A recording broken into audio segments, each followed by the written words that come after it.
अज्ञानतिमिरान्धस्य ज्ञानाञ्जनशलाकया चक्षुरुन्मीलितं येन तस्मै श्रीगुरुवे नमः। श्रीचैतन्यमनोभीष्टं स्थापितं येन भूतले स्वयं रूप कदा मह्यं ददाति स्वपदान्तिकं। वन्देऽहं श्रीगुरु श्रीयुतपदकमलं श्रीगुरु वैष्णवांश्च श्रीरूपं साग्रजातं सहगना रघुनाथं वितं तं सजीवं स्वाधेतं सावभूतं परिजं सहितं कृष्ण चैतन्य देवं श्री राधा कृष्ण पादान सहगना ललिता श्री विशाखावितांत च नमो विष्णुपादाय कृष्ण पृष्ठाय भूतले श्रीमते भक्ति वेदांत स्वामी इति नामने। नमस्ते सारस्वते देवे गौरवाणी प्रचारिणे निर्विशेषा शून्यवादी पाश्चात्य देशधारिणे वाञ्छा कल्पतरुभ्यश्च कृपा सिन्धुभ्य एव च पतितानां पावनेभ्यो वैष्णवेभ्यो नमो नमः। नमो महावदान्याय कृष्ण प्रेम पदायते कृष्णाय कृष्ण चैतन्य नामने गौरत्विषे नमः। हे कृष्ण करुणा सिंधु दीन बंधु जगतपते गोपेश गोपिका कांत राधा कांत नमस्तुते। तप्त कांचन गौरांगी राधे बिंदावनेश्वरी विश्वभानुसुते देवी प्रणमामि हरिप्रिये नीलांचल निवासाय नित्याय परमात्मने बलभद्र सुभद्रायां जगन्नाथाय ते नमः। जय श्री कृष्ण चैतन्य प्रभु नित्यानंद श्री अद्वैत गदाधर श्रीवासादि गौर भक्तविंद मुखम करोति वाचालम पंगु लंगे गिरिम यत्कृपातम अहम वंदे श्री गुरुम दीनतारिणम परमानंद माधवम श्री चैतन्य ईश्वरम। हरे कृष्णा कृष्णा कृष्णा हरे हरे हरे राम राम राम हरे हरे। श्री श्री मंगलाचरण की जय। शिला प्रभुपाद की जय।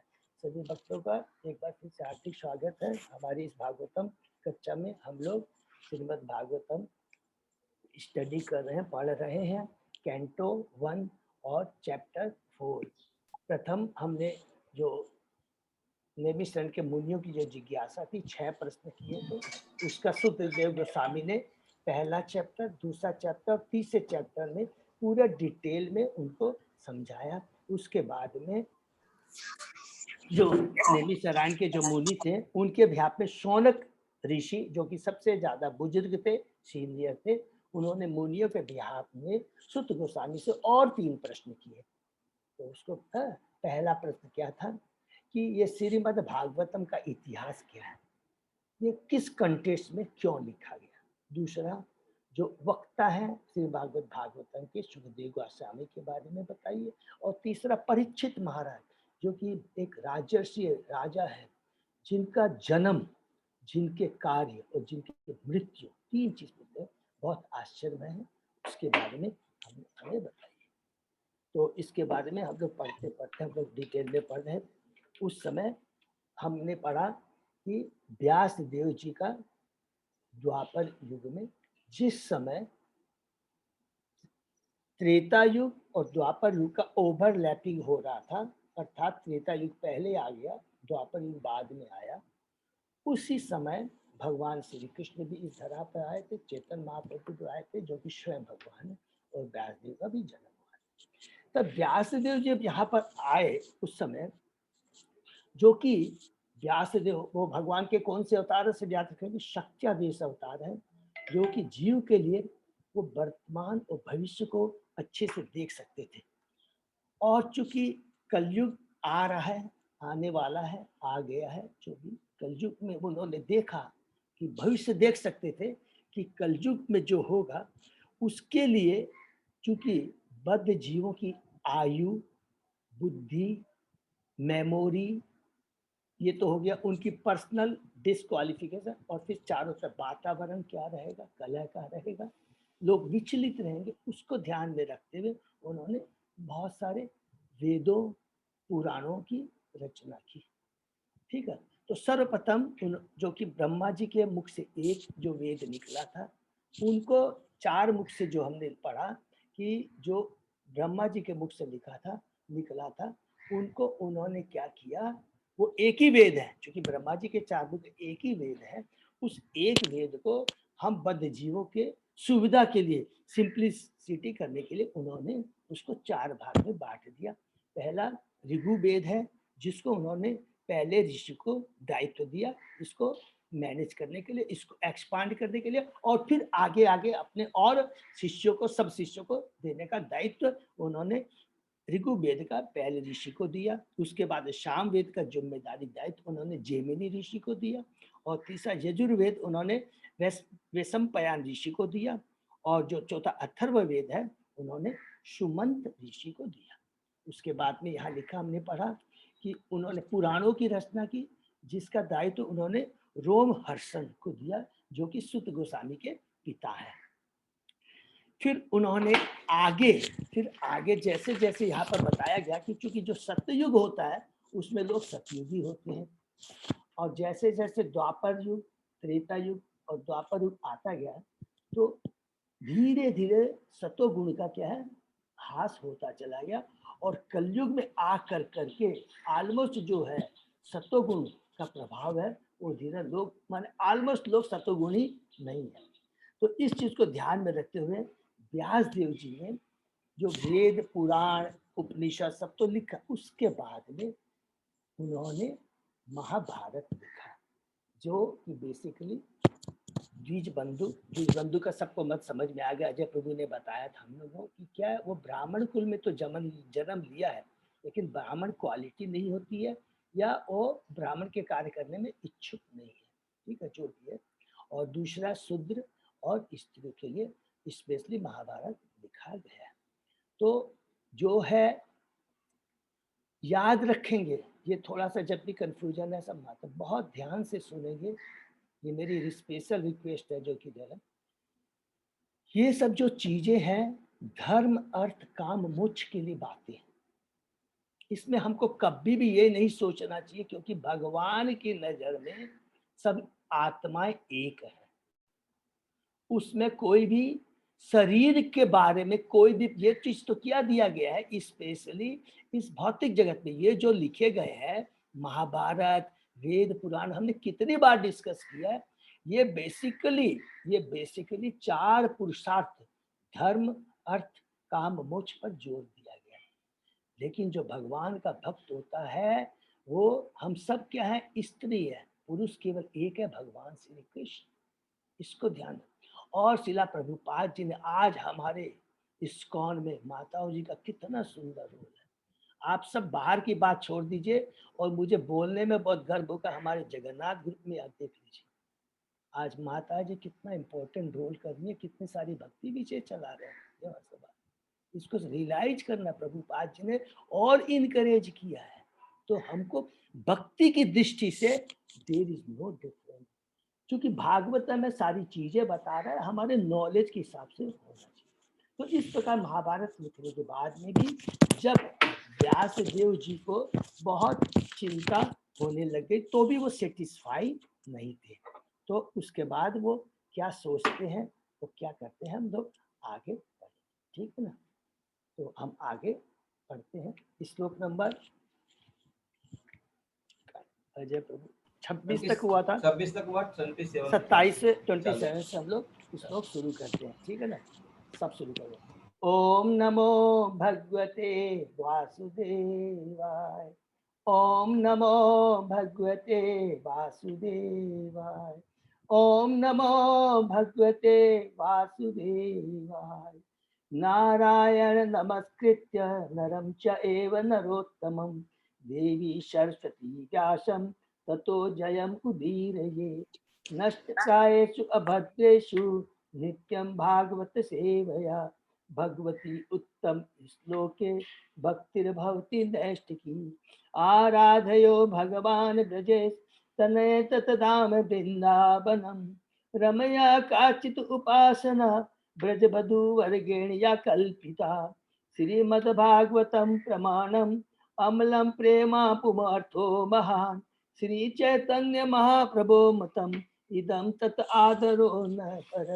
हरे कृष्णा कृष्णा कृष्णा हरे हरे, हरे राम राम राम हरि हरि।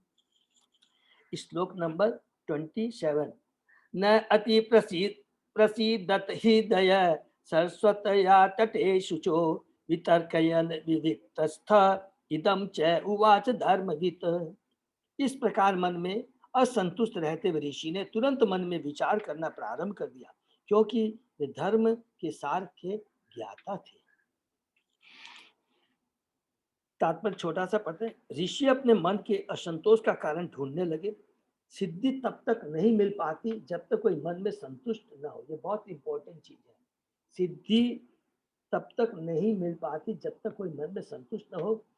स्पेशली यहाँ पर नोट करेंगे, ध्यान रखेंगे, मन की तुष्टि का मतलब क्या है। तो जो वक्ता है, जो कि व्यास मुनि जो रचयिता है, उनके लेबल को देता वो भगवान के क्या है, सत्यादेश अवतार है, भगवान के शुद्ध भक्त है, सत्यादेश स्वयं अवतार है। तो उनकी तुष्टि का कारण कब हो सकता है, हम समझ सकते हैं, जो उनके नहीं, वो जीव के कल्याण के लिए नहीं हो। तो उनके जो भी का जीव के कल्याण के हो, जो भगवान को प्रसन्न कर सके, तभी उनको तुष्टि होती है। और हम बद्ध जीवों को हमारी भौतिक चीजें प्राप्त हो जाती है, तो उसमें हमको संतुष्टि होती है। तो वास्तविक संतुष्टि क्या है और क्या होनी चाहिए, इसको हम लोग सोचेंगे और डिस्कस करेंगे। ठीक है। इस मन तुष्टि को पदार्थ से परे ढूंढना होता है। तो यहाँ पर क्लियर कर दिया कि मन की तुष्टि को क्या है, अगर वास्तव में तुष्टि चाहिए तो उसको भौतिक चीजों से परे ढूंढना होगा। क्यों ढूंढना होगा? क्योंकि वास्तविक तुष्टि क्या है, आत्मा के कल्याण में। और आत्मा का कल्याण कब होता है? जब आत्मा को अपना भोजन मिलता है। एक गाड़ी हम चलाते हैं तो गाड़ी का भोजन अलग होता है और गाड़ी के अंदर बैठे हुए ड्राइवर का भोजन अलग है। गाड़ी का भोजन पेट्रोल होता है, लेकिन वही भोजन ड्राइवर का नहीं होता है। तो ड्राइवर रूपी आत्मा जो इस शरीर रूपी गाड़ी में बैठा हुआ है, उसका भोजन क्या है? आत्मा का भोजन जो भगवान की भक्ति और शास्त्र है। तो ये चीज हमको नेक्स्ट। धृतवृतेन हि मया छंदासी गुरव अग्नय मानिता निर्व्यलोकेन गृहीतं च अनुशासनम भारत व्यपदेशेन हि आमनाय अर्थ च प्रदर्शित दृश्यते यत् धर्मादि स्त्रीसुत आदि भी अपि कुतः। मैंने कठिन व्रतों का पालन करते हुए वेदों की, गुरु की तथा यज्ञ देवी की छद्म रहित पूजा की है। मैंने अनुशासन का भी पालन किया है और महाभारत की व्याख्या के माध्यम से शिष्य परंपरा को अभिव्यक्ति दी है, जिससे स्त्रियां, शुद्ध तथा अन्य जुजबंधु लोग भी धर्म के मार्ग को देख सकते हैं। तो यहाँ पर उन्होंने क्या कि मैंने सब कुछ कहा है, सब कुछ लिखा है, यहाँ तक कि महाभारत भी लिखा है, जिसमें शूद्र, स्त्रियां तथा द्विज बंधु लोग भी धर्म के मार्ग को देख सकते हैं। तात्पर्य, कठोर व्रत तथा शिष्य परंपरा का पालन किए बिना कोई वेदों के अर्थ को नहीं समझ सकता। अभिलाषी व्यक्ति को चाहिए कि वेदों, गुरुओं तथा याज्ञिक अग्नि की पूजा करे। वैदिक ज्ञान की इन समस्त बारीकियों को क्रमबद्ध रूप से में महाभारत में प्रस्तुत किया गया, ताकि स्त्री वर्ग तथा ब्राह्मण, क्षत्रिय, वैश्य कुलों के अयोग्य व्यक्ति उन्हें समझ सके। इस युग में मूल वेदों की अपेक्षा महाभारत अधिक आवश्यक है। तो यहाँ पर ध्यान से सुने, एक वर्ड लिखा हुआ है, वैदिक ज्ञान की समझ बारीकियों को, इसको आप अंडरलाइन हम लोग करते हैं, बारीकियों को समझे। क्रमबद्ध बारीकियों का मतलब क्या है कि यही चीज नारद मुनि व्यास देव को एक्सपोज करेंगे कि अल्प बुद्धि वाले इस कलयुग के जो लोग हैं, आपने वेदों को तो लिखा, सब कुछ तो लिखा, लेकिन इसकी बारीकों को हमको समझना पड़ेगा। बारीक, अगर हम महाभारत पढ़ते हैं, हम बद्ध जीवों के लिए हम जो भी शास्त्र पढ़ते हैं, तो उसके अंदर में जो भौतिक चीजों के बारे में जो लिखा है, लेकिन उस पर ज्यादा हाईलाइट के उनकी बारीकों मीन्स पूरे वेद और महाभारत का उद्देश्य अल्टीमेटली क्या है, वो क्या है, भगवान श्री कृष्ण को जानना। ये बारीकी है, इसको हमको समझना है। इसको आगे हम डिटेल में पढ़ेंगे तो हमको समझ में आएगा कि नारद मुनि किस प्रकार एक्सप्लेन करते हैं व्यासदेव जी। तथापि वत में देह्य ही आत्मा चैव आत्मना विभु असंपन्न इव आभाति ब्रह्म वर्चस्य सत्तमः। यद्यपि मैं वेदों के लिए जितनी बातों की आवश्यकता है उससे पूर्णतः लैस हूं, तथापि मैं अपूर्णता का अनुभव कर रहा हूँ कि वेदों में मैंने जितनी बातों की जो आवश्यकता है मैंने सारा वर्णन किया है, फिर भी मैं क्या है अपूर्णता का इनकम्प्लीटनेस, मेरे में पूर्णता का अनुभव नहीं कर रहा हूँ। निसंदेह श्री व्यासदेव वैदिक उपलब्धियों से परिपूर्ण थे। पदार्थ में डूबे हुए जीव की शुद्धि वेद वर्णित कृतियों से ही संभव है, लेकिन चरम उपलब्धि तो भिन्न है। लेकिन चरम उपलब्धि तो भिन्न है, इसको एकदम अंडरलाइन करेंगे। इससे प्राप्त किए बिना जीव चाहे कितना ही पूर्ण क्यों न हो, अर्थात भौतिक दृष्टि से वो कितना ही पूर्ण हो, दिव्य स्थिति को प्राप्त नहीं हो सकता। दिव्य स्थिति मीन्स भगवान की भक्ति, भगवान का धाम, वो शाश्वत है, वही दिव्य है। भगवान का नाम, हमारी आत्मा, परमात्मा, भगवान, भगवान का धाम, भगवान के रूप गुण लीलाएं, ये सभी दिव्य है और ये शाश्वत है। और इसको ही जब हम अपने जीवन में धारण कर सकते हैं तभी हम लोग पूर्ण संतुष्टि अनुभव कर सकते हैं। ऐसा लगता है कि श्री व्यासदेव ने संकेत खो दिया था जिसके कारण वे असंतुष्ट। प्रभुपाद जी कहते हैं ऐसा लगता है कि श्री व्यासदेव ने इस संकेत को खो दिया था जिसके कारण वे असंतुष्टि थी। हरि बोल। नेक्स्ट, किम वा भागवता धर्म न प्रायेण निरूपिता प्रिया परम हंसा नाम एव ही अच्युत प्रिया। हो सकता है कि अब यह मैंने भगवान की भक्ति का विशेष रूप से कोई संकेत न किया हो, जो सिद्ध जीवों तथा अच्युत भगवान दोनों को प्रिय है। देखिए यहाँ पर, अब यहाँ पर व्यास देव जी थोड़ा सा अपना रियलाइजेशन बता रहे। हो सकता है कि मैंने क्या नहीं किया, सिद्ध जीव, सिद्ध जीव जो सिद्ध जीव है जो भगवान के भक्त हैं तथा अच्युत भगवान जो भगवान अच्युत है, उन दोनों का हमने ठीक से वर्णन नहीं किया जो कि बहुत भगवान को प्रिय। तात्पर्य, श्री व्यासदेव जी असंतोष का अनुभव कर रहे थे, वह यहाँ पर उन्हीं के शब्दों में व्यक्त हुआ है। यह असंतोष भगवान की भक्ति में जीव की सामान्य दशा में अनुभव किया गया था। जब तक कोई सेवा की सामान्य दशा में स्थित नहीं होता तब तक न तो भगवान और न ही जीव पूरी तरह संतुष्ट हो सकता। हरि बोल। उन्हें इन दोष का अनुभव तब हुआ जब उनके गुरु नारद मुनि उनके पास आए। इसका वर्णन इस प्रकार है। तो जब तक भगवान की भक्ति नहीं करते न तो भगवान को प्रसन्नता होती है और न जीव को, क्योंकि भगवान चाहते हैं कि जो कि परमात्मा रूप में हमारे हृदय में बैठे हुए हैं, हम भौतिक जगत में आकर करके भगवान इतने कृपालु है कि परमात्मा के रूप में हमारे हृदय में बैठे हैं, लेकिन भौतिक जगत में आकर हमने परमात्मा की तरफ से मुख मोड़ लिया है और हम भौतिक जगत, भौतिक चीजों के प्रति आकृष्ट हो गए और उसमें सुख ढूंढने का प्रयत्न कर। ठीक है, नेक्स्ट, तस्य एवं खिलम आत्मानं मन्यमानस्य कि द्यतः कृष्णस्य नारद अव्यागात आश्रमं पाक उदाहृतम। जैसे ही पहले कहा जा चुका है, जब व्यासदेव अपने दोषों के विषय में पश्चाताप कर रहे थे, उसी समय सरस्वती नदी के तट पर स्थित कृष्णद्वैपायन व्यास की कुटिया में नारद जी पधारे। तो यहाँ पर दिखा रहे कि जब व्यास देव जी चिंता कर रहे थे और अपने असंतोष के कारण उनको नहीं समझ में आ रहा था, उस समय श्री नारद जी उनके गुरु वहां पर उपस्थित होते। तात्पर्य पढ़ते हैं हम लोग, थोड़ा सा 20 से पढ़ते हैं। यद्यपि व्यास देव शक्त्यावेश दिव्य पुरुष थे तो भी वे असंतुष्ट थे, क्योंकि उनके किसी भी ग्रंथ में भगवान की दिव्य लीलाओं का ठीक से वर्णन नहीं था। इसकी प्रेरणा श्री कृष्ण ने सीधे व्यासदेव के हृदय में उत्पन्न की, अतः उन्हें रिक्तता का अनुभव हुआ। जैसा कि ऊपर कहा गया, यहाँ यह निश्चित रूप से बताया गया कि भगवान की प्रेमा भक्ति के बिना सब कुछ शून्य रिक्त है, लेकिन भगवत भक्ति में सकाम कर्म या सुख चिंतन का अलग से प्रयास किए बिना ही सब कुछ संभव है। बहुत इंपॉर्टेंट। तो यहाँ पर प्रभुपाद जी तात्पर्य में बताते हैं कि बिना भगवान के भक्ति के बिना क्या है, हम सुखी नहीं हो सकते। ये बहुत इम्पोर्टेंट चीज, ठीक है।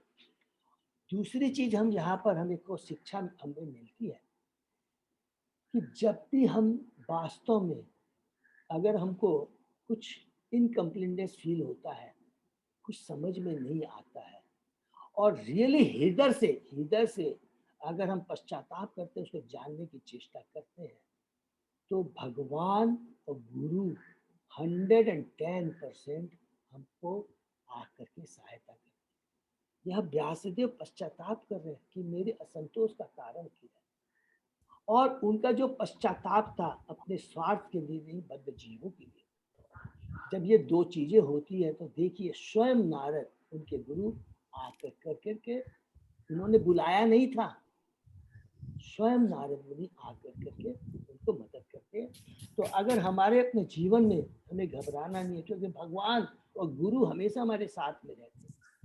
हमें करना कितना है, हृदय से मन से उनके पुकार करनी है, उनका ध्यान करना है, ठीक है ना।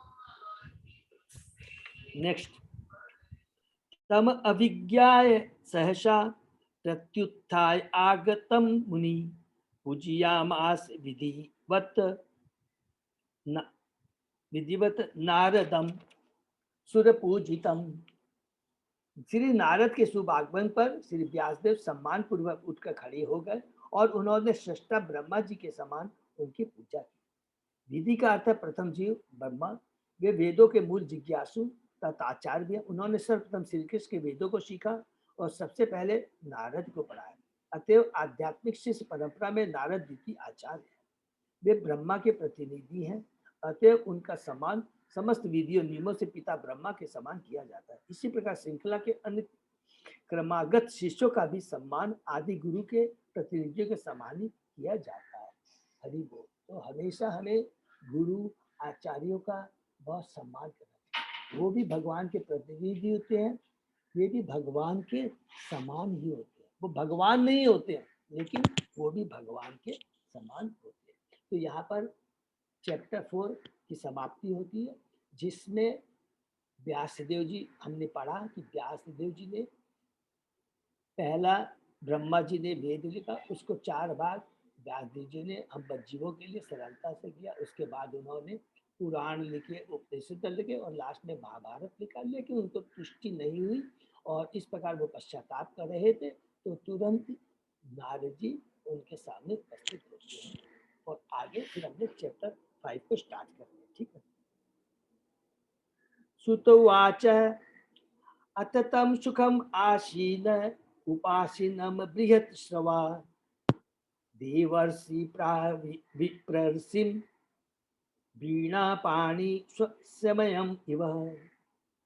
सुत गोस्वामी ने कहा, इस तरह देवर्षि सुखपुर पर बैठ गए नारद जी, और मानो हंसते हुए ब्रह्मर्षि व्यासदेव को संबोधित किया। नारद हंस रहे थे क्योंकि वे महर्षि वेद व्यास को तथा उनके असंतोष के कारण को भली भांति जानते थे। जैसा कि व्यासदेव आगे बताएंगे, उनका असंतोष भक्ति योग को सही ढंग से प्रस्तुत न करने के कारण उत्पन्न था। नारद को यह त्रुटि ज्ञात थी और व्यास की दत्ता से उनको पुष्टि हो गई। Next story. नारद वाच पराशर्य महाभाग भवत कश्चित आत्मना परितुष्यति शरीर आत्मा मानस एव वा। पराशर पुत्र व्यासदेव को संबोधित करते हुए नारद ने पूछा, क्या तुम मन या शरीर को आत्म साधन का लक्ष्य मानकर संतुष्ट हो? तात्पर्य, यह नारद द्वारा व्यासदेव के उनके असंतोष के कारण का संकेत था। व्यासदेव के लिए अत्यंत शक्तिमान मुनि पराशर के आत्मजन होने के कारण इस पितृत्व के कारण असंतोष रहने का कोई कारण न था, क्योंकि वो पराशर महान मुनि पराशर और सत्यवती के पुत्र थे, तो उनके असंतोष का कारण कैसे हो सकता? महान पिता के महान पुत्र होने के कारण उन्हें चाहिए था कि आत्मा की पहचान शरीर या मन से न करते। बहुत इंपॉर्टेंट बात है, जब इतने बड़े महान वो भगवान के भक्त हैं, पराशर मुनि और सत्यवती के पुत्र हैं, तो उनको आत्मा की पहचान शरीर या मन से न करते, माने उनको ही शुड हैव कि माने आत्मा अलग है, शरीर अलग है, ठीक है। ऐसा तो अल्पज्ञ करते हैं, व्यासदेव को ऐसा नहीं करना चाहिए था। स्वभाव तक कोई तब तक प्रसन्न नहीं रह सकता जब तक सचमुच वह आत्म साक्षात को प्राप्त हो, जो भौतिक शरीर तथा मन से परे हरि हो। जो कि सिंपली यहाँ पर प्रभुपाद जी हम लोगों के लिए ये आगाह कर रहे हैं कि हम लोगों को बता रहे हैं, ठीक है ना, कि शरीर, हम शरीर नहीं आत्मा है, हम भगवान के अंश हैं, और हम बद्ध जीव का कर्तव्य है कि हम आत्मा के कल्याण के कार्य के लिए, आत्मा का कल्याण किसमें है वही कार्य करें, किसमें हमारा आत्मा मीन्स हमारा कल्याण किसमें। नेक्स्ट, जिज्ञासितम सुसंपन्नम सुसंपन्नम अपि ते महत अद्भुतम कृतवान भारतम यत्वम सर्व अर्थ परिबृहितम। तुम्हारी जिज्ञासाएं पूर्ण है और तुम्हारा अध्ययन भी भली भांति पूरा हो चुका है। इसमें संदेह नहीं कि तुमने एक महान एवं अद्भुत ग्रंथ महाभारत तैयार किया है, जो सभी प्रकार के वैदिक फलों पुरुषार्थों की विशद व्याख्या से युक्त है। इसको हम लोग अंडरलाइन करें। देखिए थोड़ा सा यहाँ पर नारद मुनि थोड़ा सा हल्का सा माने इनडायरेक्टली व्यंग कस रहे हैं। हाँ तुमने बहुत सारे लिखे हैं, तुमने निसंदेह तुमने एक महान एवं अद्भुत ग्रंथ महाभारत भी तैयार किया है, तुमने सारे ग्रंथ लिखे हैं जो सभी प्रकार के वैदिक फलों पुरुषार्थ की विशद व्याख्या से युक्त है। लिखा तो है लेकिन वो किस चीज से पूर्ण है? धर्म अर्थ काम मोक्ष, इन चीजों से ही विशद व्याख्या में माने बहुत डिटेल में तुमने इसका डिस्कशन किया है। तो यहाँ तात्पर्य में हम लोग पढ़ते हैं उपाधि व्यासदेव के विषाद का कारण उनमें पर्याप्त ज्ञान का अभाव नहीं था, क्योंकि छात्र के रूप में उन्होंने वैदिक साहित्य का पूर्ण अवगाहन किया था, जिसके फलस्वरूप उन्होंने महाभारत का संकल्प जो वेदों की पूर्ण व्याख्या से संबंधित है। जिज्ञासितम अतितम च ब्रह्म ब्रह्म यत तत सनातनम तथापि सोचसी आत्मानम अकृत अर्थ इव प्रभु। तुमने निराकार ब्रह्म विषयक एवं उससे प्राप्त होने वाले ज्ञान का भली भांति अवगाहन किया, तो इतना सब होते हुए हे मेरे प्रभु अपने को व्यर्थ समझकर हताश होने की क्या बात है। तो बोलते अरे तुमने तो सब कुछ लिखा है, तुमने तो निराकार ब्रह्म तक के विषय के बाद सब कुछ तुमने लिखा, फिर तुम हताश क्यों हो। वेदांत सूत्र या ब्रह्म सूत्र में जिसका संघर्ष श्री व्यासदेव ने किया निर्गुण ब्रह्म की पूर्ण चर्चा है और यह विश्व की सर्वाधिक समाधित दार्शनिक व्याख्या मानी जाती है। इसका वे सनातनता है और इसकी प्रतिपादन शैली पांडित्य, अतः व्यासदेव के दिव्य पांडित्य के विषय में संदेह का प्रश्न नहीं होता, तो फिर उन्हें इस प्रकार विषण क्यों होना चाहिए, दुख क्यों ना। उन्होंने वेदांत सूत्र, उन्होंने निर्गुण निराकार ब्रह्म सबका बहुत डिटेल में डिस्कशन किया, उसके बाद में उनके असंतुष्टि का कारण किया। अब यहाँ पर व्यासदेव जी बोलेंगे। व्यासवाच अस्ति एव मे सर्व इदं तयोक्तम तथापि नात्मा परितुष्यते मे तत्मूलम अव्यक्तम अगाध बोधम पृच्छामहे त्वा आत्मभव आत्मभूतम। हरि बोल। श्री व्यासदेव ने कहा आपने मेरे विषय में जो कुछ कहा वह सब सही है, फिर भी मैं संतुष्ट नहीं हूँ, अतः आपसे अपने असंतोष के मूल कारण के विषय में पूछ रहा हूँ, क्योंकि आप स्वयंभू बिना भौतिक माता पिता के उत्पन्न ब्रह्मा की संतान होने के कारण अगाध ज्ञान युक्त व्यक्ति। तो यहाँ पर व्यासदेव जी बताते हैं कि हे नारद मुनि मेरे गुरु, जो कि आप ब्रह्मा जी के पुत्र हैं और आप मेरे असंतोष का कारण आपने सही समझा, जो आपने मेरे मन को पढ़ा कि वास्तव में मैं संतुष्ट नहीं। तो तात्पर्य पढ़ते भौतिक जगत में प्रत्येक व्यक्ति शरीर या मन की एकता आत्मा से करता है। इस भौतिक जगत में सारा ज्ञान या तो शरीर से या मन से संबंधित है और ये समस्त विषादों का कारण। प्लीज इसको अंडरलाइन कर देंगे कि हमारे वास्तव में दुख का कारण, आज इस भौतिक जगत में जो दुख का कारण है, हमारे सारे प्रयास, सारी मेहनत for the advancement of material things, शरीर के एडवांस, शरीर के सुविधा के लिए भौतिक चीजों के लिए, भौतिक चीजों के लिए हो रहा है, शरीर में किस प्रकार हम लोग सारी कंफर्ट के लिए खोज रहे हैं। जितने भी आज हमारे प्रयास हो रहे हैं भौतिक एडवांसमेंट के लिए, ठीक है ना, और यही हमारे दुख का कारण। तो इसका मतलब यहाँ से क्या मिलता है रिप्लाई, जितना भौतिक एडवांसमेंट होगा उतना हमारा मटेरियल भौतिक चिंताएं बढ़ती चलेगी। It means more we have material advancement, हम लोग उतना और ज्यादा उस पर पैरासाइट होते जा रहे हैं, और जब वो भौतिक चीजें नहीं मिलती है तो हम लोग क्या होता है, विचलित हो जाते हैं। पहले मोबाइल था क्या, नहीं था। पहले टीवी था, नहीं था। पहले पंखे थे, नहीं थे। एसी था, नहीं था। जीव गोस्वामी, रूप गोस्वामी, सनातन गोस्वामी कहाँ बैठकर उन्होंने लिटरेचर लिखा, एक पेड़ के नीचे बैठ करके। उनका अपना कोई वो नहीं था, घर था, भ्रमण करते थे। तो ये चीज हमेशा, जितना हम लोग भौतिक चीजों पर डिपेंडेंट होते चले जाएंगे उतना ही क्या होगा, हमारे जो चाहते बढ़ती जाएंगी वो खत्म नहीं हो, और हम कष्ट पाते रहेंगे। इसकी पहचान सदा नहीं हो पाती, भले ही कोई भौतिकतावाद का कितना ही बड़ा पंडित क्यों ना हो। अतः ऐसे विषादों के मूल कारण की सिद्धि के लिए नारद जैसे पुरुष के पास पहुंचना अच्छा रहता है। नारद के पास क्यों जाया जाए, इसकी व्याख्या है। तो यहाँ एक वर्ड लिखा है, मूल कारण की सिद्धि के लिए, ऐसे विषादों के मूल कारण की सिद्धि के लिए नारद जैसे पुरुष के पास पहुंचना अच्छा रहता है। बहुत इंपॉर्टेंट बात लिखी है, इसको हमको समझना है। जब भी हम भक्त, हमारे में कोई दुश्चिंता है, हमको अशांति है, कुछ भी है, तो हम भक्तों को तुरंत क्या है, गुरु के पास जाना चाहिए।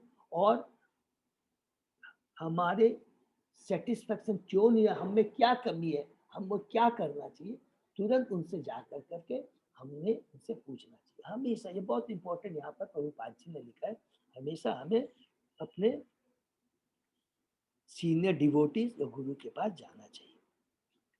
शैवे भवान वेद समस्त गुह्यम उपासित यत पुरुष पुराण परापरेश मनसा एव विश्वम सुजति अवति अति गुणे असंग। हे प्रभु, जो कुछ भी गोपनीय है वह आपको ज्ञात है, क्योंकि आप भौतिक जगत के सृष्टा तथा संहारक एवं आध्यात्मिक जगत के पालक भगवान की पूजा करते हैं, जो भौतिक प्रकृति के तीनों गुणों से परे है। हरि बोल। जो व्यक्ति भगवान की सेवा में 100% लगा रहता है वह समस्त ज्ञान का प्रतीक होता है। देखिए बहुत ध्यान से, तो इसको अंडरलाइन कर लेंगे प्लीज। जो व्यक्ति भगवान की सेवा में 100% लगा रहता है वह समस्त ज्ञान का प्रतीक होता है। अलग से कोई इसको ज्ञान प्राप्त करने की दरकार नहीं। ऐसा व्यक्ति भक्ति में तो पूर्ण रहता ही है, वह भगवान के गुणों से भी पूर्ण हो जाता है। इससे अष्ट सिद्धियां उसके समक्ष नगण्य पड़ जाती है। जो अष्ट सिद्धियां हैं, जो कि योगी लोग सिद्ध बुद्ध प्राणी के प्रयत्न करते हैं, वो क्या है, बाई प्रोडक्ट है, एकदम नगण्य है। जो भगवान की भक्ति करता है उसको सारे ज्ञान स्वतः प्राप्त हो जाता है। और भौतिक जगत की अष्ट सिद्धियां जैसी भी, जिसको सो कॉल्ड शक्तियां बोलते हैं, बहुत वो वास्तव में भौतिक शक्तियां हैं, वो हमको कभी भी भगवान की भक्ति प्रदान नहीं कर सकती है। और ये भौतिक शक्तियां, अष्ट सिद्धियां, तो केवल भौतिक जगत में कार्य करती है, वहां के लिए दरकार है। और ये भौतिक जगत दुखालय है, तो ये कुछ भी नहीं है, नगण्य। नारद जैसा भक्त अपनी आध्यात्मिक सिद्धि के विलक्षण कार्य कर सकता है, जिसे प्रत्येक व्यक्ति प्राप्त करना चाहता है। श्री नारद सत्य सिद्ध जीवन, यद्यपि वे भगवान के समान नहीं है। अर्थात नारद जी, हमने जैसे पढ़ा, भगवान के जो भक्त हैं, नारद जी जैसे, वो भगवान के ही समान है, लेकिन भगवान नहीं है। They are the bonafide representative of Krishna. जी यहाँ पे जो लास्ट लाइन में जो लिखे हैं, हरे कृष्णा। हाँ प्रभु। हाँ प्रभु जी, यहाँ पे लास्ट लाइन में जो लिखे हैं, श्रील नारद 100% पूर्ण जीव है, यद्यपि वे भगवान के समान नहीं है। हाँ, क्योंकि हाँ, हमेशा अपने लोग हमेशा ये बात आती है ना, ऐसे लोग बोलते हैं कि भाई गुरु भगवान नहीं है मगर भगवान के समान है। यस प्रभु। तो यहाँ पे प्रभुपाद जी ने ऐसा क्यों लिखा कि नारद यद्यपि वो भगवान के समान नहीं है? हाँ प्रभु, क्या है कि माने भगवान के समान नहीं है, इसका मतलब प्रभु यहाँ पर थोड़ा सा लगेगा कि वो भगवान नहीं है। इंटरप्रिटेशन में प्रभु लैंग्वेज लिखेंगे, का। हाँ प्रभु वो भगवान नहीं है, माने भक्त हमेशा है, वो भगवान के समान है, लेकिन वो स्वयं भगवान नहीं है। हाँ ठीक है। ठीक है ना। ठीक। त्वं पर्यटन अर्क इव त्रिलोकीम अंतचर वायु इव आत्मसाक्षी परावरे ब्रह्मणि धर्मतः प्रते स्नातस्य मे न्यूनम अलम विचक्व। आप सूर्य के समान तीनों लोकों में विचरण कर सकते हैं और वायु के समान प्रत्येक व्यक्ति के अंतःकरण में प्रवेश कर सकते हैं, इसलिए आप सर्वव्यापी परमात्मा के तुल्य हैं। तथा आपसे प्रार्थना है कि नियमों तथा व्रतों का पालन करते हुए ब्रह्मलीन रहने पर भी मुझ में जो अभाव हो उसे खोज निकाले। कितना सुंदर प्रार्थना कर रहे हैं व्यासदेव जी, और किस तरह ग्लोरीफाई कर रहे हैं व्यासदेव जी, नारद जी को। सूर्य के समान तीनों लोकों में विचरण कर सकते हैं और वायु के समान प्रत्येक व्यक्ति के अंतर में प्रवेश कर सकते हैं। देखिए सारी अष्ट सिद्धियां की जो हम लोग बात करते हैं वो बहुत सिंपल है, नारद मुनि कहीं भी, वो तो सूर्य के समान है, जो जिनका उद्देश्य है कि लोगों में घर घरों में जाकर करके, सारे लोगों में 14 भुवनों में जाकर करके भगवान के नाम का प्रचार करना। तो सूर्य का यहाँ उदाहरण क्यों दिया, सूर्य के समान क्यों बोला गया? क्योंकि सूर्य क्या है, वो अपनी रोशनी, अपनी प्रकाश स्वतः सब लोगों के लिए फैलाता है। अब हमारे ऊपर निर्भर करता है उस प्रकाश को हम ग्रहण करें। अगर हम अपने हृदय रूप हमारे जब ज्ञान की जो है हमारी जो बोलते हैं ज्ञान को, अगर हम अपने घर के ज्ञान रूपी घर को बंद कर लेंगे तो सूर्य प्रकाश के अंदर आएगा? नहीं आएगा। अगर हमें ज्ञान प्राप्त करना है तो हमको क्या है, वो जो प्रकाश है, जो भगवान का, जो आचार्यों का, जो गुरुओं का, जो भगवान की कृपा तो बरसती रहती है, वो तो हमारे ऊपर निर्भर करता है कि उस कृपा को हम कितना ग्रहण कर पाते हैं। ठीक है। तात्पर्य दिव्य अनुभूति, पुण्य कर्म, देव पूजा, दान, दया, अहिंसा तथा कड़े अनुशासित नियमों के साथ शास्त्रों का ये सदैव मनुष्य के सहायक बनते हैं। देखिए ये कितनी बार यहाँ पर लिख दिया, इसको एकदम पूरा यहाँ पर प्रभुपाद ने तात्पर्य में लिख दिया है कि पुण्य कर्म, देव पूजा, दान, दया, अहिंसा तथा कड़े अनुशासित नियमों के शास्त्रों का अध्ययन ये सदैव मनुष्य के सहायक बनते हैं। अर्थात ये सारी चीजें क्या है, हमारे आध्यात्मिक उन्नति के लिए फायदेमंद है। क्यों है? ये सारी चीजें करने से क्या होता है, सबको समझ में आ गया, हमारी चेतना निर्बल होती है और हम लोग सतोगुणों पर लेबल है। But that is not the end, ये एंड नहीं है। ये समझ सकते हैं कि सतोगुणी लेवल आने के बाद में this is the beginning of भक्ति। अगर हम सतोगुणी पर लेकर आने के बाद में क्या होता है, हमारे रजोगुणी तमोगुणों का प्रभाव हट जाता है, अर्थात हमारे अटैचमेंट, बहुत पाने की इच्छा, खाने की इच्छा, यश प्राप्ति की इच्छा धीरे धीरे खत्म हो जाती है जब हम सतोगुणी लेवल पे रहते हैं। और उस समय हमारे मन में एक चीज आता है कि वास्तव में जीवन का लक्ष्य क्या है, और उस समय हम वास्तविक आध्यात्मिक प्रश्न कर सकते हैं। ठीक है ना। श्री नारद वाच भवता अनुदित प्रायम यश भागवतम अमलम येन एव अशो न तुष्येत मन्ये तत्दर्शनम खिलम। श्री नारद ने कहा, वास्तव में तुमने भगवान की अलौकिक तथा निर्मल महिमा का प्रसार नहीं किया। जो दर्शन शास्त्र परमेश्वर की दिव्य इंद्रियों को तुष्ट नहीं कर पाता वह व्यर्थ समझा जाता है। देखिए कितनी बड़ी बात यहाँ पर लिख दिया है। जो भगवान के परमेश्वर की दिव्य इंद्रियों को तुष्ट नहीं कर पाता वह व्यर्थ समझा जाता है। श्रवम केवलम, हमने पढ़ा श्रवम केवलम, अर्थात वो केवल श्रम है, और वो श्रम क्या है, कोई काम का नहीं है। तो यहाँ पर हम तात्पर्य में पढ़ते हैं, परमात्मा के साथ जीव का नित्य संबंध उस शाश्वत स्वामी के नित्य दास कर भगवान ने जीवों के रूप में अपना विस्तार इसलिए किया कि उन्हें उनसे प्रेम पूर्वक सेवा प्राप्त हो सके और इसी से भगवान तथा जीव को संतोष प्राप्त हो सके। वेद व्यास जैसे विद्वान ने वैदिक साहित्य में अनेक विस्तार किए जिनका अंत वेदांत दर्शन में होता है, किंतु उनमें से किसी में भी, बहुत ध्यान से, किसी में भी भगवान की महिमा का प्रत्यक्ष गान नहीं हुआ था। तो यहाँ अंडरलाइन करेंगे कि प्रत्यक्ष ज्ञान नहीं हुआ था। वहां पर उन्होंने वेदों में देखिए लिखा है कि अल्टीमेटली सब वेदों का उद्देश्य क्या है, भगवान को जानना। लेकिन व्यासदेव ने क्या किया था, उन्होंने सारे जितने भी उन्होंने वेद पुराण उपनिषद महाभारत उसमें जो पुरुषार्थ माने धर्म अर्थ काज पर ज्यादा जोर दे दिया था, और इतना ज्यादा जोर दे दिया था उसके सामने जो भगवान के बारे में लिखा है वो क्या हो गया था, दब गया था, दब गया था। और लोग क्या है, स्पेशली कलयुग के लोग क्या करते हैं, जब वो, कभी भी आपने देखा होगा, हमने देखा कभी कि जब जो नास्तिक होते हैं, जो बहुत सकाम कर्मी होती है, भौतिकतावादी होते हैं, वो कभी कभी शास्त्रों का वेदों का हमें वो देते हैं, देखो वेदों में ये लिखा है ना, ऐसे करने से ये मिलता है, ऐसे करने से ये मिलता है, पशु बलि के बारे में हो जाए, बहुत सारी विद्या के बारे में, धन के बारे में, अरे देखो ना यहाँ तो लिखा है, अगर यहाँ पर अगर ये चीज गलत होती अच्छी होती तो वेदों में क्यों लिखा रहता। लेकिन वो ये चीज नहीं समझते हैं कि यहाँ पर ये जो चीज लिखा हुआ है बेसिकली उन लोगों के लिए लिखा हुआ है जो कि रजोगुणी और तमोगुणी लेवल पे है, उनको किस प्रकार सतोगुणी लेवल पे लाया जाए।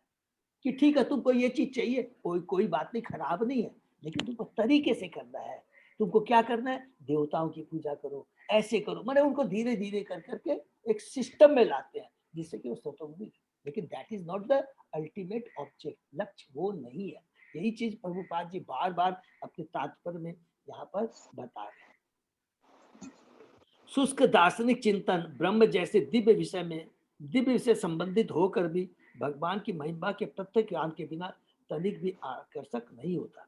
दिव्य अनुभूति के लिए भगवान अंतिम सदन निराकार ब्रह्म या अंतर्यामी परमात्मा के रूप में ब्रह्म की अनुभूति उतना दिव्य आनंद प्रदान करने वाली नहीं होती जितनी कि उनकी महिमा की साक्षात अनुभूति। तो देखिए बहुत डीप मीनिंग में इसको अंडरलाइन कर लेंगे, क्योंकि जैसे हमने भगवत गीता में भी पढ़ा है कि जो ज्ञानी होते हैं, जो ज्ञानी होते हैं वो क्या होते हैं, वो भी क्या करते हैं कि भौतिक जगत से छुटकारा पाते हैं, और भौतिक जगत से छुटकारा पाने के बाद में उनको क्या होता है, ब्रह्मानंद की प्राप्ति, ब्रह्मभूति प्रसन्नात्मा न सोचित, वो होता है उनको, क्योंकि भौतिक जगत से कष्ट मिल गया, लेकिन उनको एक आध्यात्मिक आनंद की प्राप्ति होती है।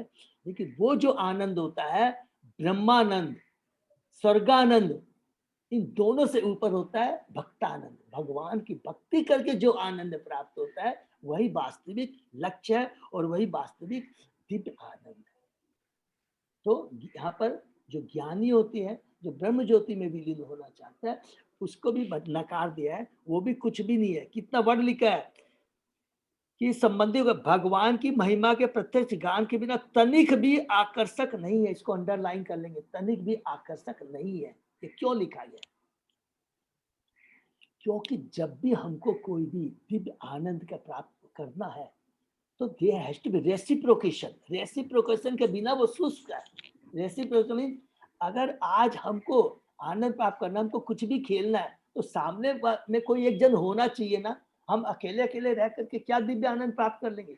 आप कभी सुखी हो सकते हैं? हम नहीं हो सकते। हम चाहते हैं ना, अरे सामने कोई एक हो तब उसे। तो वही तब जब हम भगवान से बात करते, भगवान की लीलाओं के बारे में सुनते हैं, भगवान के बारे में भजन करते हैं, तो भगवान स्वयं हमारे सामने, प्रत्येक पन्नों में हमारे सामने भगवान उपस्थित होते हैं और उनको, उनके रूप गुण लीलाओं को सुनने बड़ा आनंद आता है। आज हम ब्रह्म ज्योति में जाकर के हमको क्या मिलता है? कुछ नहीं।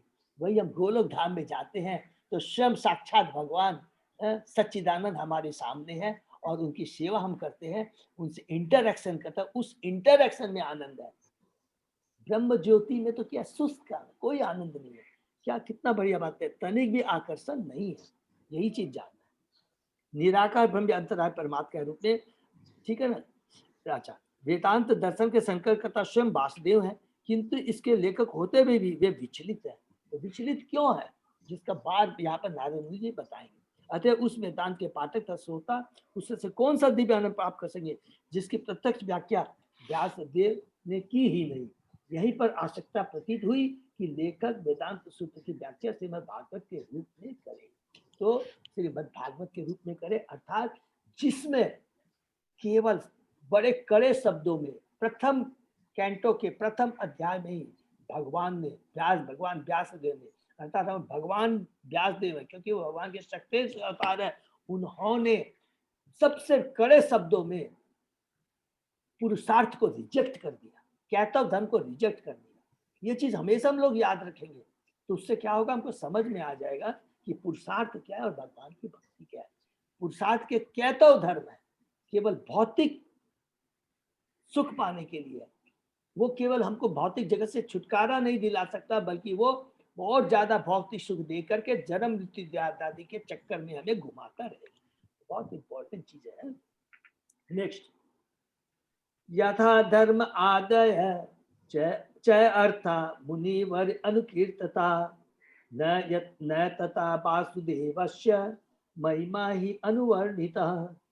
हे मुनिवर, यद्यपि तुमने धर्म इत्यादि 4 नियमों पुरुषार्थों का विस्तार से वर्णन किया है, किंतु तुमने भगवान वासुदेव की महिमा का वर्णन नहीं किया है। देखिए कितनी बार इसी चीज को रिपीट किया जा रहा है कि तुमने पुरुषार्थ के बारे में बहुत डिटेल में लिखा है और सब कुछ कर करके असभ्य मनुष्य को तुम सभ्य बना सकते हो, रजोगुणी तमोगुणी से सातों गुण के लेवल पे ला सकते हो, मुक्ति तक ले जा सकते हो।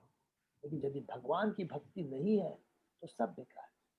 क्योंकि जैसे हमने पहले धर्म किया अर्थ कमाने के लिए, अर्थ क्या है, काम, हमारी भौतिक इच्छाओं को पूरी करने के लिए। जब हम उससे उब जाते हैं तो हम लोग क्या है, धर्म अर्थ का मुक्ति के बारे में सोचते हैं। तो वो मुक्ति हमें विमुक्ति के बारे में सोच। मुक्ति मतलब क्या है, भौतिक जगत से छुटकारा पा गए, वो तो ज्ञानी भी करते हैं, लेकिन क्या वही एंड है? नहीं, जो कि पिछले हमें भगवान की जब तक उसमें वासुदेव कृष्ण की महिमा का वर्णन नहीं है वो सब बेकार है। तो यहाँ तात्पर्य में डिपेट में क्या मैंने, तो बीच से हम लोग थोड़ा सा वो पढ़ते हैं परपोर्ट। यदि आदि पुरुषार्थ धर्म आदि पुरुषार्थों की श्रृंखला में मुक्ति अंतिम पुरुषार्थ है, जिसके बाद मनुष्य भक्ति में प्रवृत्त होता है, यह आत्म साक्षात्कार या ब्रह्मभूत अवस्था कहलाती है। इस ब्रह्मभूत अवस्था को प्राप्त करने के बाद मनुष्य संतुष्ट हो जाता, किंतु यह तुष्टि दिव्य आनंद की शुरुआत है। देखिए कितनी बड़ी बात है कि ये दिव्य आनंद की शुरुआत है, ये ब्रह्मानंद इज द बिगिनिंग। और उसको हम जब तक भगवान से नहीं जुड़ जाते हैं तो इस आनंद का कोई महत्व नहीं है। मनुष्य को इस सापेक्ष संसार में निरपेक्ष तथा समता प्राप्त करके प्रगति करनी चाहिए। इस समदर्शी अवस्था को प्राप्त करके वह भगवान की दिव्य प्रभावती में स्थिर हो जाती है। भगवद गीता में भगवान का यही संदेश है। निष्कर्ष यह है कि ब्रह्मभूत अवस्था बनाए रखने तथा दिव्य अनुभूति की मात्रा को बढ़ाने के लिए नारद ने व्यासदेव को प्रोत्साहित किया कि वह भक्ति मार्ग का उत्सुकता पूर्वक बारंबार वर्णन किए, इससे उनका सारा विषाद मिट जाएगा। और इसीलिए क्या है होता है कि जब हम ब्रह्म ज्योति तक भी पहुंच जाते हैं, वहाँ जब वो शुष्क आनंद होता है, वो आनंद होता है, ब्रह्मानंद है, लेकिन वो सुस्त होता है। और चूंकि प्रभुपाद जी ने और भगवत गीता में भी अपने तात्पर्य में पढ़ा था कि जो ब्रह्म ज्योति में जाते हैं तो वो बहुत दिनों तक वहाँ नहीं रहते हैं, और चूंकि उनका कोई कर्म फल नहीं रहता है तो कई जन्मों के बाद में वो पुनः भौतिक जगत में आते हैं और उनको बहुत अच्छी पोजीशन मिलती है, बहुत अच्छी पोजीशन मिलती है कोई, और उनको सारी व्यवस्था दी जाती है जिससे कि वो शुरू से भक्ति शुरू कर सके। नेक्स्ट। जी हरे कृष्ण। हाँ प्रभु, बोलिए प्रभु। मुझे यहाँ पे तात्पर्य में एक लाइन यहाँ लिखा है, थर्ड लाइन है तात्पर्य का, माने थर्ड लाइन, अच्छा ऊपर से प्रभु, सेकंड थर्ड लाइन। व्यासदेव के विषाद का मूल कारण उनके द्वारा पुराणों के विविध संस्करणों में जानबूझकर भगवान की महिमा के वर्णन की उपेक्षा की। हाँ प्रभु, हाँ प्रभु। आगे बताया गया कि व्यासदेव तो पूरे ज्ञानी थे और थे। हाँ प्रभु, हाँ जानबूझकर उपेक्षा की। प्रभु इसको अंडरलाइन कर लेंगे। अरुण प्रभु जी ने बहुत अच्छा किया है। श्री नारद द्वारा किया गया निदान तुरंत घोषित कर दिया जाता है।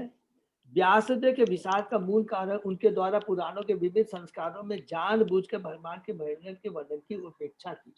का मतलब ये हो गया कि व्यासदेव जी अभी वो त्रिकालदर्शी थे, वो वर्तमान, बहुत सब लोग ध्यान से वर्तमान और भविष्य को बहुत अच्छी तरह समझ सकते थे। तो उनको मालूम था कि कलयुग के जो लोग होंगे वो रजोगुणी और तमोगुणी लेवल के होंगे। तो इसलिए उन्होंने उस चीज को ध्यान में रखकर के मेनली जोर दिया कि कैसे लोगों को सभ्य मनुष्य बनाया जाए, उस पर इसलिए उन्होंने ज्यादा जोर दिया था। ये प्रभु ये है, समझे ना, ये मेन चीज है। तो ये देखिए प्रभु, अगर इसको हम लोग डीपली आंतरिक संग से जब जाएंगे ना, तो चूंकि व्यासदेव जी तो भगवान के भक्त हैं, तो उनको क्या मालूम नहीं है कि वास्तविक कल्याण किसमें है? वो तो भगवान के शक्ति विषय होता है। तो यहाँ पर बोला, यहाँ पर उन्होंने रचना की है उद्देश्य ये रख कर करके कि किस प्रकार के इस कलयुगी जीवों को प्रॉपर डिसिप्लिन में लाया जाए। डिसिप्लिन धर्म अर्थ उसके नियम के, कैसे तुमको ये भौतिक जगत में तुमको रहना है, ये करना है। और जानबूझ के उपेक्षा की माने वो भक्ति तो बहुत दूर की बात रह गई, पहले वो इस चीज को तो इस लेवल पे तो आ जाए, ये मैन यहाँ पर बताया गया। तो फिर उनको असंतोष क्यों होता है? प्रभु इसलिए असंतोष, बहुत सुंदर प्रश्न आपका। जो भगवान का शुद्ध भक्त होता है, सपोज कीजिए प्रभु किसी को, आपको बच्चे को, एक बच्चा है वो बहुत बदमाशी कर रहा है, ये कर रहा है, सब कुछ कर रहा है, तूड़ धाम पूम कर रहा है, कर रहा है, उसको आपने कुछ दे दिया या कुछ भी आप दे देते साथ। अगर आप कोई सपोज कीजिए बच्चे को है, मैंने मैं एक तो एग्जाम्पल, आप कोई चीज किसी को देना चाहते, अल्टीमेट चीज कुछ देना चाहते हैं, लेकिन चूंकि वो अभी उस लेवल तक का है नहीं, पहले उसको सभ्य लेवल पे लाना चाहते हैं, तो आपने वो चीज तो उसको दे दी और वो खुश हो गया, आपने उसको तो खुश कर दिया, लेकिन आपको खुशी क्यों नहीं है कि नहीं इसको मेरे को इस लेवल पर ले जाना, वो मैं उसको नहीं दे पाया। करेक्ट। तो वो समझ गई थी क्या मेरे को देना चाहिए, मेरे को क्या देना चाहिए, समझे ना, वो चीज है। कई बार हाँ, तो इसीलिए होता, कई बार क्या होता है किसी को कड़वी दवा है, तो कड़वी दवा तो दे दिया है, कड़वी दवा देते तो हम लोग क्या करते हैं कि ये दवा ले नहीं रहा है, तो उसको हम लोग क्या करते हैं, होम्योपैथी की दवा देते हैं जो खाने में मीठी लगती है, ठीक है, वो दिया है दवा खाली कि वो दवा ले ले, लेकिन दवा लेकर के उसका एक्चुअली असर जो चाहते हैं उसका रोग दूर हुआ कि नहीं, जब तक तो रोग दूर नहीं होता तो मैं दवा देकर खुश नहीं हूं। डॉक्टर ने दवा तो दे दी, तो लेकिन जब तक उसका रोग वास्तव में दूर नहीं हो जाता है तो वो डॉक्टर को खुशी नहीं होगी। तो जो वो भगवान के शुद्ध भक्त है ब्रह्मा व्यासदेव जी, उनको मालूम है this is not the end, ये चीज। और ये चीज प्रभु ये भगवान की लीला है। देखिए ये जो इतनी लीला है, कई बार आप सेम चीज यही देखेंगे भगवत गीता में, हम लोग देखेंगे कि कई बार अर्जुन के इतने प्रश्न आते हैं, तो कई बार मन में आता है ना, जो नव दीक्षित जो नई भक्ति में, अरे एक तरफ तो कहता हूँ अर्जुन भगवान का इतना बड़ा भक्त है, वो ये तो ऐसे ऐसे नए क्वेश्चंस कर रहा है, माने क्या बोलते हैं बच्चे वाले जैसे क्वेश्चन कर रहा है। तो ये सारी जो चीजें होती है ये भगवान की लीला होती है, ये भगवान इस लीला के माध्यम से एक एक चीज को क्लैरिफाई करते चले जाते हैं कि देख तुमको ये दिया है ना, दैट इज नॉट इट। तो इतनी ये डीप है भगवान की भक्ति प्रभु, तो हम लोग धीरे धीरे पढ़ेंगे तो ये स्वयं हृदय में प्रकाशित होता चला जाएगा। इसलिए हम लोग कहते हैं कि प्रभु ये जो शास्त्र जो भागवतम और गीता है, हम लोग क्या है ना प्रभु, जैसे मैं भी देखता हूँ, कई भी आप देखेंगे आपने प्रश्न आएंगे तो हम लोग पढ़ के निकल जाते हैं, तो जैसे कभी आपका प्रश्न आएगा, अरे इसका मतलब पहले समझना है, क्योंकि प्रभुपाद जी जो भी शब्द लिखते हैं ना उसका एक मीनिंग होता है, ऐसे ही नहीं लिख देता, बहुत मेहनत करके लिखे। तो अल्टीमेटली हम लोग क्या करेंगे, कैसे इसको पढ़ने का प्रयत्न करेंगे, समझ में आएगा कि अल्टीमेटली जो कुछ भी यहाँ लिखा गया है गलत नहीं हो सकता, हमारी समझ में गलती है, हम अपनी हमारे में वो लेबल नहीं कि हम लोग समझ पाए। तो हम लोग क्या है वो इसका जो वास्तविक जो भगवान कहना चाहते हैं उसको हमको समझना, तो हमको क्या क्लैरिटी हो जाता है एकदम। आपने बहुत थैंक यू सो मच प्रभु, हरे कृष्ण। तो सॉरी यहीं पर आज समाप्त करते हैं प्रभु, तो 8 बज गया, लेकिन ये बहुत अब यहाँ से बहुत ही पावरफुल है और हम लोग अच्छे से पढ़ेंगे और जो चीज भी कुछ भी और पासपोर्ट में वगैरह भी कुछ भी नहीं है समझ में आता तो हम लोग प्लीज आप लोग आपस में डिस्कस करेंगे, क्योंकि ऐसा सुअवसर जो कृष्ण के पास गुरु के पास हम लोगों को मिला है, तो हम लोग कम से कम क्या धीरे धीरे पढ़ेंगे, लेकिन समझ में अगर आ गया, क्योंकि हम लोग तो क्या है कलयुग बुद्धि वाले हैं, तो नहीं इतना, तो इसलिए भगवान का हमेशा आशीर्वाद कृपा प्राप्त कर करके उसको ग्रहण करने का प्रयत्न करेंगे, जिससे कि धीरे धीरे ही चले, लेकिन हम लोग जितना भी पढ़े जो भी करे हम अपने जीवन में उसको उतार सके। ठीक है ना। हरे कृष्णा। भक्तों को एक बार फिर से धन्यवाद, उनके चरणों में हरे कृष्णा। हरे कृष्णा प्रभु जी, दंडवत प्रणाम। हरे कृष्णा प्रभु जी, दंडवत प्रणाम। हरे कृष्णा प्रभु, दंडवत प्रणाम। हरे कृष्णा प्रभु हरे जी, कृष्णा दंडवत प्रणाम। हरे कृष्णा हरे कृष्णा हरि बोल, हरे कृष्णा। हरे कृष्णा हरे प्रभु जी, कृष्णा, धन्यवाद। हरे कृष्णा प्रभु जी, दंडवत प्रणाम।